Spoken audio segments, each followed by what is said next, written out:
Hi guys, welcome back to my channel. मैं मीना त्रिपाठी आज आप लोगों से गणेश चतुर्थी को कैसे किया जाए ताकि उसका फल हम लोगों को दूना मिले, और गणेश चतुर्थी से हम लोग को क्या क्या लाभ होगा, और इसका पूजा कितना आसान और सरल कर लिया जाए ताकि हम लोग को पूजा करने में कोई कठिनाई नहीं हो और गणेश जी के साथ साथ सभी देवी देवता खुश हो जाएं। तो इन सब बातों पे आज मैं चर्चा करूंगी। वैसे तो इस बार गणेश चतुर्थी 21 जनवरी को पड़ा हुआ है, 21 जनवरी को। तो गणेश चतुर्थी का मतलब ही होता है गणेश संकष्टी चतुर्थी व्रत, इसको कहा जाता है। तो गणेश संकष्टी चतुर्थी व्रत का मतलब ये होता है कि संकष्टी का मतलब होता है सारे कष्टों को हरने वाले। तो गणेश जी के साथ साथ सभी देवी देवता अगर हम लोग पे खुश हो जाएं तो हम लोग के सारे कष्ट खत्म हो जाएंगे। तो मैं आज इन्हीं सब बातों पे चर्चा करूँगी कि गणेश चतुर्थी को क्या करें क्या नहीं करें, और गणेश जी का मूल मंत्र क्या है जिसको मिले गणेश जी का कृपा, उसको सभी देवी देवताओं को कैसे कृपा मिल जाए।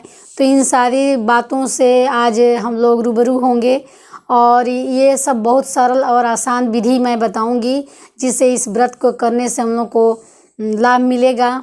तो मैं पहले बता रही हूँ कि गणेश जी के पूजा में हम लोग क्या क्या करेंगे।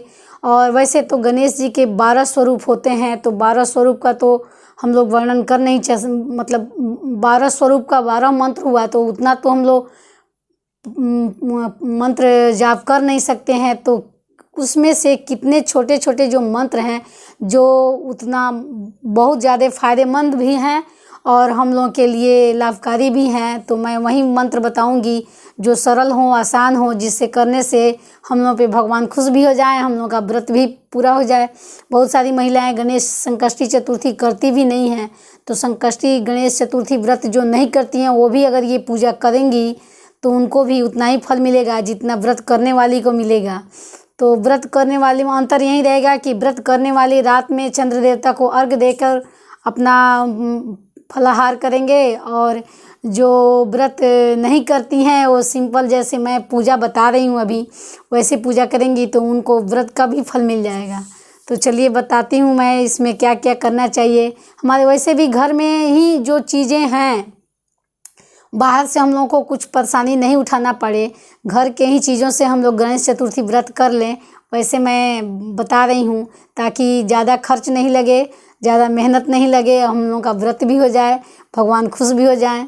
तो पहले मैं बता रही हूँ गणेश पूजा में कोई अगर आपको सामग्री लेने के लिए बाहर जाने की ज़रूरत नहीं है, सब घर में ही है, तो सामग्री घर से ही हो जाएगा। अब मैं बता रही हूँ गणेश जी के 2-4 मंत्र जो आप पूजा में अगर उस मंत्र का जाप करेंगी तो आप लोगों को निश्चित सफलता मिलेगी। तो पहला मंत्र है ओम गणाधिपताय नमः, एकदम आसान है। दूसरा मंत्र है ओम उमा पुत्राय नमः, ये भी आसान है। तीसरा मंत्र है ओम सर्व सिद्धि प्रदाय नमः, ये भी आसान है। ओम इस पुत्राय नमः, ओम सर्व सिद्धि प्रदाय नमः का मतलब हो गया जितने भी हमारे अंदर मनोकामना है सबका सिद्धि हो जाए।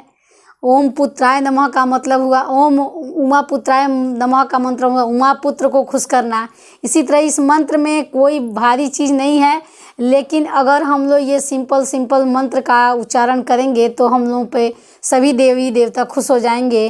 तो अगर कोई मंत्र आपसे नहीं हो पा रहा है तो गणेश चतुर्थी के दिन अगर आप दिन भर ओम गण गणपते नमः, ओम गंग गणपते नमः का अगर जाप करती हैं और मन में जैसे अभी खाली बैठे हैं या घूम फिर रहे हैं, कोई काम कर रहे हैं, वो मन में जप रहे हैं ओम गंग गणपते नमः, ओम गंग गणपते नमः, तो हम लोगों का दिन भर का जाप हो जाएगा। तो निश्चित है कि भगवान का जाप होगा तो भगवान तो खुश होंगे ही होंगे। तो इससे भी हम लोगों की सभी मनोकामनाएं पूर्ण हो जाएंगी। और जब आप पूजा कर रही हों उस समय अगर मूंगे के माला पर, मूंगा के जो माला आता है उस मूंगे के माला पे ओम गंग गणपतये नमः का अगर आप जाप करती हैं पूजा करते समय तो आपकी सभी मनोकामनाएं पूर्ण होंगी, आपकी सभी कष्ट दूर होंगे, आप पे ईश्वर की कृपा अपार बरसने लगेगा। तो एक उपाय ये भी करिए कि मूंगा के माला पे ओम गंग गणपतये नमः का जाप आप निश्चित ही करिए, इससे आपकी हर मुराद पूरी होगी। किसी भी प्रकार के आपके पास कष्ट भटकेगा नहीं, कोई कष्ट आपके पास नहीं रहेगा, सभी सुखों को आप प्राप्त कर लीजिएगा अगर मूंगे के माला पे गणपति जी का ये मंत्र जाप करिएगा तो। अब मैं बताऊंगी पूजा विधि। पूजा में गणेश जी की सबसे पहले स्थापना की जाती है। तो गणेश जी को सिंपल तरीके से कैसे स्थापना किया जाए मैं इसके बारे में बता रही हूँ। तो इसके लिए साधारण से उपाय है, एक सुपारी ले लीजिए और उस पर लाल कलावा लपेट लीजिए। लाल कलावा हम लोग रक्षा सूत्र को कहते हैं, बहुत लोगों को लाल कलावा मालूम नहीं होता है तो मैं बता दे रही हूँ। लाल कलावा रक्षा सूत्र को कहते हैं। तो रक्षा सूत्र उस सुपारी पे लपेट लीजिए और वो अभी नहीं हो पाए तो पीली मिट्टी, जो गंगा जी का पीली मिट्टी आता है जिससे हम लोग भोलेनाथ को बनाते हैं, तो उस मिट्टी से भी अगर गणेश की प्रतिमा बनाई जाए, या देसी गाय जो है, देसी गाय के गोबर से भी गणेश की प्रतिमा बनाई जाए और प्रतिमा बनाते समय मंत्र का जाप करें, ओम गंगणपतये नमः, ओम गंगणपतये नमः। ये मंत्र मैं बार बार इसलिए बता रही हूँ कि मुझे ये सबसे आसान लगता है, मैं यही मंत्र ज़्यादातर जाप करती हूँ, इसीलिए मैं बता रही हूँ। आप लोगों को बहुत सारे मंत्र बता चुकी हूँ, उसमें से कोई भी अगर आपको साधारण लगे, सरल लगे तो वही जाप करिए, लेकिन मैं यही जाप करती हूँ इसलिए मैं इसका बार बार उपयोग कर रही हूँ। तो इस मंत्र के जाप करते हुए अगर आप प्रतिमा बनाती हैं तो आपके घर के, और इसको गणेश जी को जो प्रतिमा बनाई वो अपने घर के मंदिर में स्थापित करती हैं, तो आपके गणेश जी का तो स्थापना हो गया, अब तो उसमें कोई शक नहीं है। और एक तरह से समझिए कि आपने इस मूर्ति को सिद्ध कर लिया। अगर इस मंत्र को उच्चारण करते हुए बना रही हैं तो इस मूर्ति को आपने सिद्ध कर लिया। आप चाहें तो हमेशा के लिए इसको मंदिर में स्थापित करके इस प्रतिमा को पूजा कर सकती हैं, और चाहे तो कल होके विसर्जित भी कर सकती हैं। ये आपके ऊपर डिपेंड करता है कि आप क्या सोचती हैं और क्या करती हैं। अब मैं बताती हूँ पूजा विधि। तो गणेश जी के पूजा में सबसे पहले आप शहद से स्नान कराइए, उसके बाद दूध से स्नान कराइए, उसके बाद घी से स्नान कराइए, उसके बाद गंगा जल से स्नान कराइए, उसके बाद नॉर्मल जल से स्नान कराइए, उसके बाद रोली चढ़ाइए, लाल वाला जो रोली आता है कुमकुम, तो वो गणेश जी को चढ़ाइए। फिर अक्षत चढ़ाइए, फूल चढ़ाइए, फल में केला से मतलब मौसमी फल जो भी आपके पास अवेलेबल हो वो चढ़ाइए। उसके बाद आप ये बेसन का लड्डू होता है वो गणेश जी के अति प्रिय होता है, तो बेसन का लड्डू चढ़ाइए। तिल और गुड़ का जो लड्डू बनता है, काला तिल का लड्डू गणेश जी को सबसे प्रिय है। तो मैं तो यही बताऊंगी कि भले खाने के लिए आप उजला तिल का इस्तेमाल कर लीजिए, लड्डू बना लीजिए, लेकिन कम से कम 5 काला तिल का लड्डू बनाइए और उससे गणेश जी को भोग लगाइए। ये गणेश जी को तिल का लड्डू चढ़ा लीजिए। उसके बाद शकरकंद भी इस मौसम में मिल जाता है, गाजर मिल जाता है, तो ये सब भी गणेश जी को चढ़ा लीजिए। ये सारी सामग्री चढ़ाने के बाद जितने आपके पास शक्ति हो उतना आप चढ़ाइए, और ये उसके बाद यथाशक्ति कहकर पूजा कर लीजिए। पूजा करने के बाद आप धूप दीप दिखाकर आरती कर लीजिए। आरती करने के बाद गणेश चतुर्थी का किताब आता है, तो अगर आप पॉसिबल हो सके तो किसी ब्राह्मण के मुख से गणेश चतुर्थी के कथा सुन लीजिए।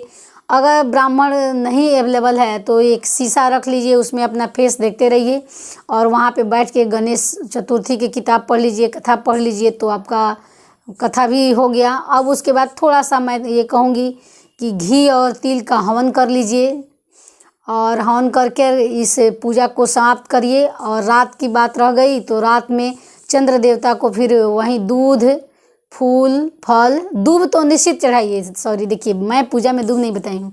दूब निश्चित चढ़ाइए गणेश जी को। सम्मी पत्ता निश्चित चढ़ाइए गणेश जी को, क्योंकि सम्मी पत्ता और दूब, दुर्वा तो सभी जानते हैं कि गणेश जी को अति प्रिय है। पान के पत्ता, सुपारी, मतलब ये सब जितना आपसे हो सके, एक ही बार मैं बोल दी हूँ, जितना आपसे हो सके सभी चीज़ों को चढ़ा लीजिए। उसके बाद धूप दीप दिखाकर आरती कीजिए। उसके बाद कहानी कथा पढ़ लीजिए। उसके बाद हवन कर लीजिए। और जो व्रती हैं वो रात में 8:30 के बाद इस बार चंद्र देवता उदय होंगे, तो उस समय कच्चा दूध से अर्घ दीजिए। कच्चा दूध में फूल रख लीजिए, अक्षत रख लीजिए। पूजा में भी, गणेश जी के पूजा में भी अक्षत चढ़ाना ही पड़ता है। खड़ा चावल तो मैं बार बार पूजा में बताती हूँ, टूटा हुआ चावल नहीं चढ़ाइएगा गणेश जी को। खड़ा चावल जो साबुत हो, टूटा नहीं हो, वहीं अक्षत चढ़ाइएगा। तो अक्षत ले लीजिए, उसमें तिल का लड्डू ले लीजिए और ये बेसन का लड्डू ले लीजिए, सेव ले लीजिए, केला ले लीजिए, सब मतलब जितने सामग्री आप गणेश जी को चढ़ाई हैं उसमें से थोड़ा बहुत चंद्र देवता को भी अर्घ में दे दीजिए।